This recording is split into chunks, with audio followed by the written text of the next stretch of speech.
कल्पना कीजिए, एक ही रात में लाखों लोग अपने ही घर में अजनबी बन जाए। जहां लोग सदियों से साथ रहते थे, अचानक एक लाइन खिंच जाए और कहा जाए, अब तुम इस देश के नहीं रहे। साल था 1947। ब्रिटिश राज खत्म हो रहा था। भारत आजाद होने वाला था। लेकिन आजादी के साथ आई इतिहास की सबसे दर्दनाक घटनाओं में से एक, भारत का बंटवारा। एक ऐसा फैसला जिसने करोड़ों लोगों की जिंदगी बदल दी। आखिर 1947 में भारत का बंटवारा क्यों हुआ? कहानी शुरू होती है करीब 400 साल पहले। साल था 1600। इंग्लैंड में एक कंपनी बनाई गई, ईस्ट इंडिया कंपनी। इस कंपनी का उद्देश्य था भारत और एशिया के देशों के साथ व्यापार करना। उस समय भारत दुनिया के सबसे अमीर देशों में से एक था। यहाँ का मसाला, कपड़ा और रेशम पूरी दुनिया में मशहूर था। इसी लालच में अंग्रेज व्यापारी बनकर भारत आए। शुरुआत में उन्होंने भारत के कई शहरों में छोटे छोटे व्यापारिक ठिकाने बनाए। धीरे धीरे उन्होंने भारतीय राजाओं से व्यापार की अनुमति ले ली। लेकिन अंग्रेज सिर्फ व्यापारी बनकर नहीं आए थे, उनकी नजर भारत की सत्ता पर भी थी। 18वीं सदी में भारत में कई शक्तिशाली साम्राज्य कमजोर होने लगे। सबसे बड़ा साम्राज्य मुगल एम्पायर अब पहले जितना मजबूत नहीं रहा था। इस मौके का फायदा उठाया ईस्ट इंडिया कंपनी ने। उन्होंने भारतीय राजाओं के बीच फूट डालनी शुरू कर दी। और फिर आया एक ऐसा युद्ध जिसने भारत का भविष्य बदल दिया। साल था 1757। ये था बैटल ऑफ प्लसे। इस युद्ध में अंग्रेजों ने बंगाल के नवाब सिराज उद्दौला को हरा दिया और यहीं से भारत में अंग्रेजों की असली ताकत शुरू हुई। अगले 100 सालों में ईस्ट इंडिया कंपनी ने चालाकी, युद्ध और साजिशों से भारत के बड़े हिस्से पर कब्जा कर लिया। कई राज्यों को युद्ध में हराकर और कई राज्यों को धोखे से अपने नियंत्रण में लेकर। लेकिन अंग्रेजों का शासन भारतीयों के लिए बहुत कठोर था। किसानों पर भारी कर लगाए गए, स्थानीय उद्योग खत्म होने लगे और धीरे धीरे लोगों में गुस्सा बढ़ने लगा। आखिरकार 1857 में भारत में एक बड़ा विद्रोह हुआ, जिसे इतिहास में कहा जाता है 1857 का विद्रोह। इस विद्रोह में भारतीय सैनिकों और आम लोगों ने अंग्रेजों के खिलाफ हथियार उठा लिए। हालांकि ये विद्रोह आखिर में असफल हो गया, लेकिन इसने एक नई सोच को जन्म दिया। भारत को आजाद होना ही होगा। अब धीरे धीरे पूरे देश में आजादी की आवाज उठने लगी। लोग समझ चुके थे, अगर भारत को बचाना है तो अंग्रेजों के शासन को खत्म करना होगा।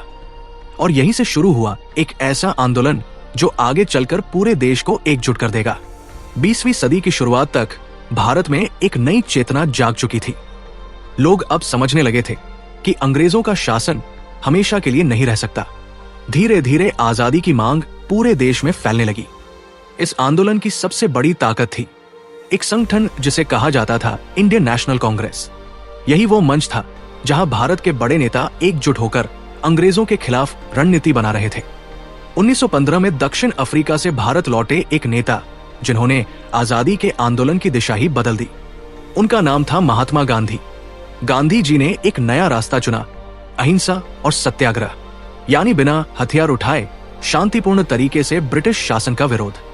उन्होंने पूरे देश में कई बड़े आंदोलन शुरू किए, जैसे असहयोग आंदोलन 1920, नमक सत्याग्रह 1930, भारत छोड़ो आंदोलन 1942। इन आंदोलनों ने भारत के आम लोगों को भी आजादी की लड़ाई से जोड़ दिया।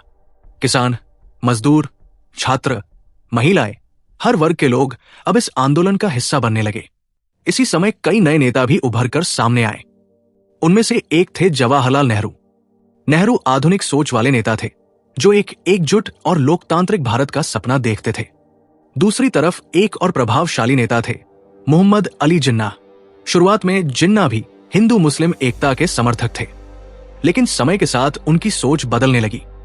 वे मुसलमानों के अधिकारों को लेकर ज्यादा चिंतित रहने लगे और इसी कारण वे जुड़ गए एक राजनीतिक संगठन से, ऑल इंडिया मुस्लिम लीग। 1930 और 1940 के दशक तक आते आते भारत की राजनीति में एक नया सवाल उठने लगा, क्या आजाद भारत में सभी समुदायों को बराबर अधिकार मिल पाएंगे?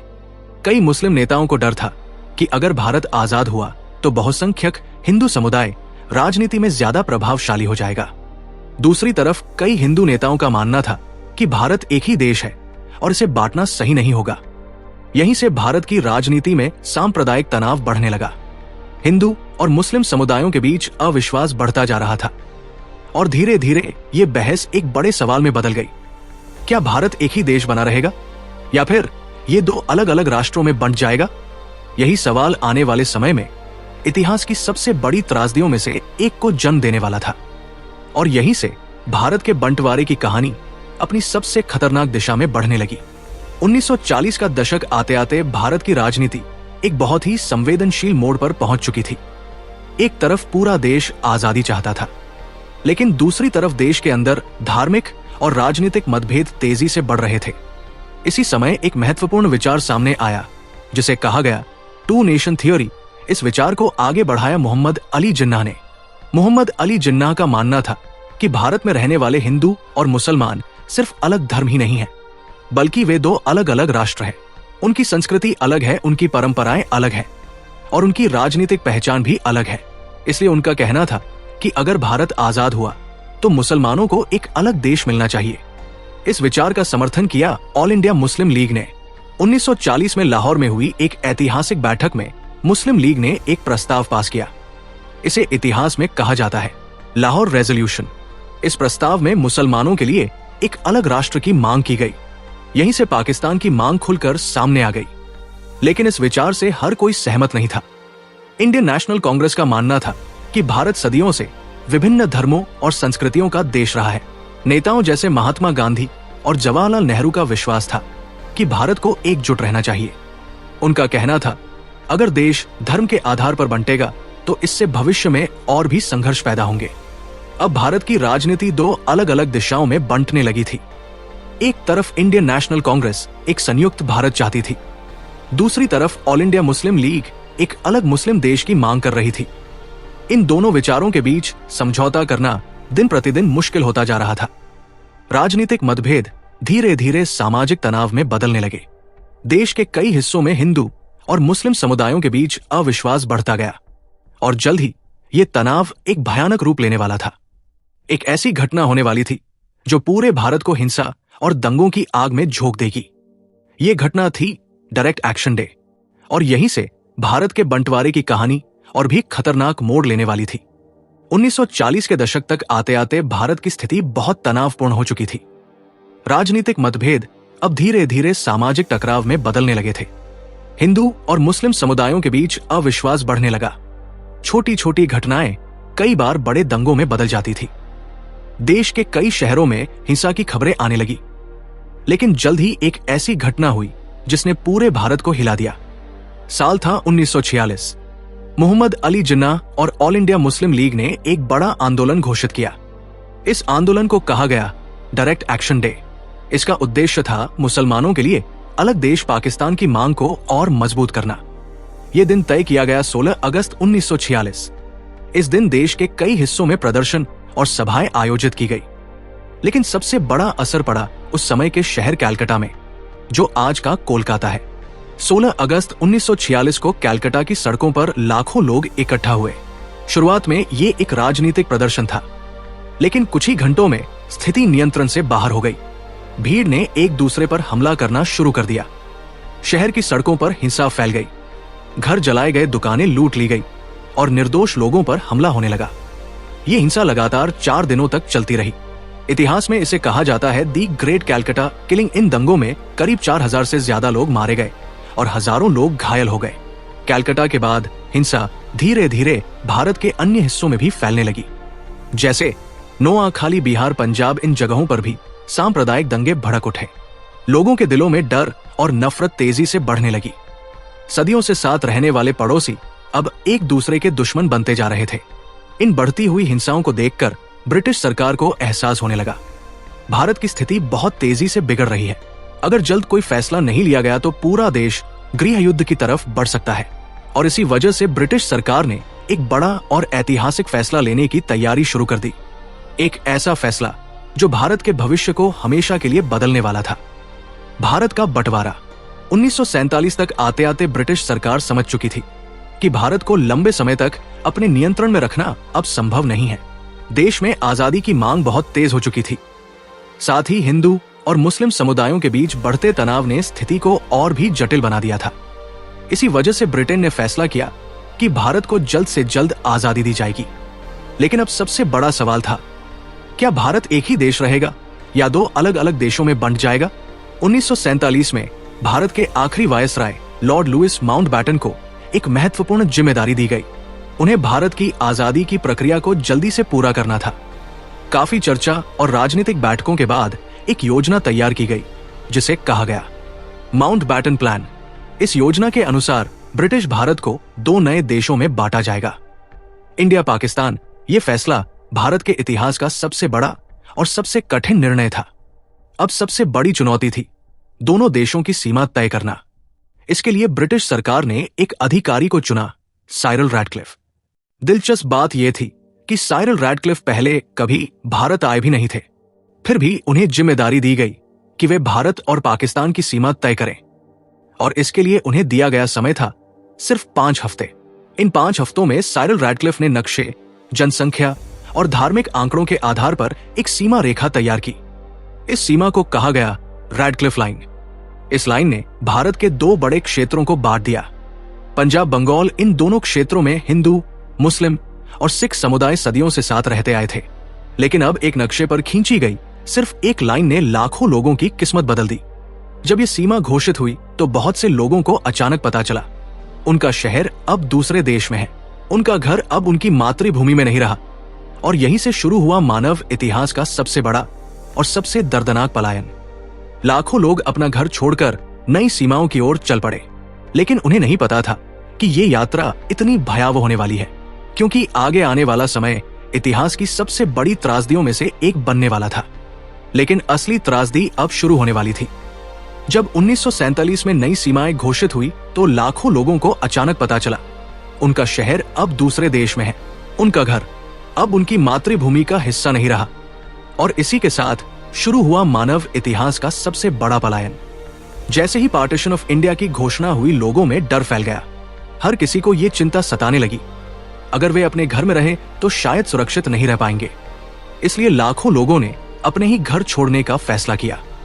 हिंदू और सिख परिवार पाकिस्तान से निकलकर इंडिया की ओर जाने लगे, और मुसलमान इंडिया से निकलकर पाकिस्तान की ओर जाने लगे। कई लोग पैदल चल पड़े, कई लोग बैलगाड़ियों में और कई लोग ट्रेन से। लेकिन ये यात्रा बहुत लंबी और खतरनाक थी। उस समय लाखों लोग सीमाओं की ओर बढ़ रहे थे। रेलवे स्टेशन लोगों से भर चुके थे। ट्रेनें इतनी भरी होती थी कि लोगों को खड़े होकर सफर करना पड़ता था। लेकिन कई बार ये ट्रेनें अपने गंतव्य तक पहुंचती ही नहीं थी। कई ट्रेनों पर रास्ते में हमला कर दिया जाता था। जब कुछ ट्रेनें सीमा पार पहुंचती थी तो उनके अंदर सिर्फ लाशें होती थी। इतिहास में इन्हें गोस्ट ट्रेन्स अभी कहा गया। ये दृश्य इतना भयावह था कि जिसने भी देखा वो जिंदगी भर भूल नहीं पाया। सिर्फ ट्रेनें ही नहीं, कई गांव भी हिंसा की चपेट में आ गए। पूरे गांवों को आग लगा दी गई, लोगों के घर जला दिए गए, कई परिवार एक दूसरे से हमेशा के लिए बिछड़ गए, बच्चे अपने माता पिता से अलग हो गए, और कई लोग रास्ते में ही मारे गए। इतिहासकारों के अनुसार इस पलायन में करीब 1.4 करोड़ लोग अपना घर छोड़ने पर मजबूर हुए, और अनुमान है कि करीब 10 लाख लोग मारे गए। ये त्रासदी इतनी बड़ी थी कि आज भी इसे मानव इतिहास के सबसे बड़े और सबसे दर्दनाक पलायनों में से एक माना जाता है। उस समय जो लोग अपने घर छोड़कर गए, वे सिर्फ अपना सामान नहीं बल्कि अपनी यादें भी पीछे छोड़ आए। कई परिवार आज भी याद करते हैं वो घर, वो शहर जहां उनके पूर्वज सदियों से रहते आए थे। लेकिन एक राजनीतिक फैसले ने उन्हें हमेशा के लिए अपनी जड़ों से अलग कर दिया, और इसी दर्द के बीच भारत और पाकिस्तान दो नए देशों के रूप में जम लेने वाले थे। फिर आखिरकार वो दिन आ ही गया जिसका इंतजार भारत ने करीब 200 सालों तक किया था। तारीख थी 15 अगस्त 1947। सदियों की गुलामी के बाद भारत आखिरकार आजाद हो गया। पूरा देश खुशी से झूम उठा। शहरों और गांवों में लोग सड़कों पर निकल आए। हर तरफ जश्न का माहौल था, क्योंकि ब्रिटिश शासन का अंत हो चुका था। आजाद भारत के पहले प्रधानमंत्री बने जवाहरलाल नेहरू। उन्होंने उस ऐतिहासिक रात एक प्रसिद्ध भाषण दिया जिसे कहा जाता है ट्राइस्ट विद डेस्टिनी। उस भाषण में उन्होंने कहा था, at the stroke of the midnight hour when the world sleeps India will awake to life and freedom. ये पल भारत के इतिहास का सबसे महत्वपूर्ण क्षणों में से एक था। उसी समय एक नया देश भी बना, पाकिस्तान। इसके पहले गवर्नर जनरल बने मोहम्मद अली जिन्ना। उनके नेतृत्व में पाकिस्तान ने भी एक नए राष्ट्र के रूप में अपनी यात्रा शुरू की। लेकिन ये आजादी सिर्फ खुशी नहीं लाई, इसके साथ आया गहरा दर्द भी, क्योंकि उसी समय लाखों लोग अपने घर छोड़ने पर मजबूर हो चुके थे। कई परिवार हमेशा के लिए बिछड़ गए, कई लोग अपनों को खो चुके थे और कई शहरों में अभी भी हिंसा जारी थी।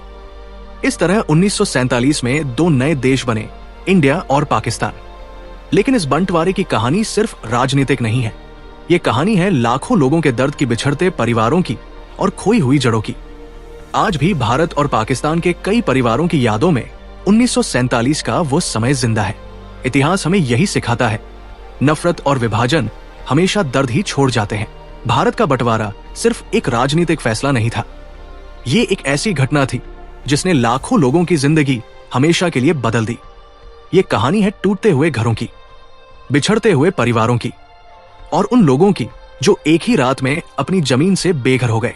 जब पार्टीशन ऑफ इंडिया हुआ तो सिर्फ नक्शे पर एक लाइन नहीं खींची गई, बल्कि लाखों दिलों के बीच एक गहरी दूरी बन गई। कई लोग अपना घर, अपना शहर और अपनी यादें पीछे छोड़कर चले गए। कई परिवार हमेशा के लिए बिछड़ गए और कुछ लोग अपने प्रियजनों को फिर कभी नहीं देख पाए। आज भी इंडिया और पाकिस्तान के कई परिवारों की जड़ें एक दूसरे से जुड़ी हुई है, क्योंकि कभी उनका घर एक ही जमीन पर हुआ करता था। इतिहास हमें एक बहुत गहरा सबक देता है, नफरत कभी किसी को जीत नहीं दिलाती और विभाजन हमेशा अपने पीछे दर्द की कहानियां छोड़ जाता है। लेकिन अगर हम इतिहास से सीखें तो शायद भविष्य को और बेहतर बना सकते हैं, क्योंकि अंत में इंसानियत ही सबसे बड़ी पहचान होती है।